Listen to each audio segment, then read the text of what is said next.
So we can use our equation for the line to make predictions, which we've done some of so far, but let's look at these kind of three different scenarios. So this first one is we're looking to fly 500 miles from Baltimore.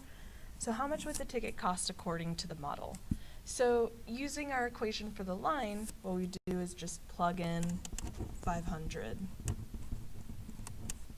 to see what we would predict to come out. So plugging in 500 for our distance, what we would get out from the calculator is, let's see, 150.39.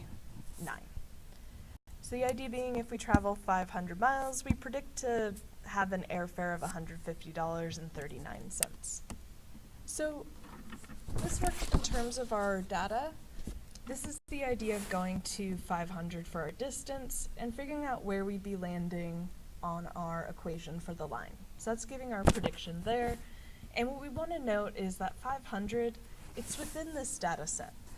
And that means that if it's within the data, keeping in mind that we have moderate strength here, which kind of gives us an idea of like moderately how we should rely on this line as our predictions, but this fits with our data, so that prediction should be pretty good.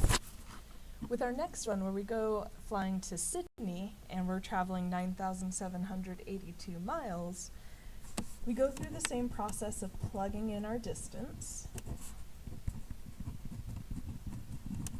and plugging in 9,782, and we're using our line to predict where we would be landing, and if we calculate this cost, it should be $1,424.44.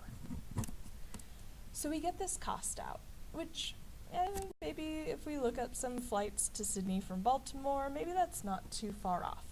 However, what we want to be careful of is this distance of 9,782 is way off this number line. It is way out here. And with that, because it's so departed from the rest of our data, since we don't have any other data points close to what's happening with that distance, we don't really know if this line continues on that way. There might be some different grouping of how, say, international flights behave, since all of these were within the United States. There's all these factors that start kind of trickling through that can be making it not trustworthy, at least not as trustworthy as like this first example where that's within our data. But this is the idea of extrapolation. This is where we use the line beyond the data, and when we do that, since we can't see what's really happening out there, we want to be wary of trusting this as a prediction. So when we do extrapolation, be careful. Whereas this case, this is called interpolation. And with that, the estimate should be good. That should be a moderate prediction for what's happening since we have data around it. Same thing happens here where we look at a distance of just going 10 miles. And using our line to predict what it would cost to fly that distance. And what we'd get from the calculator is $83.14.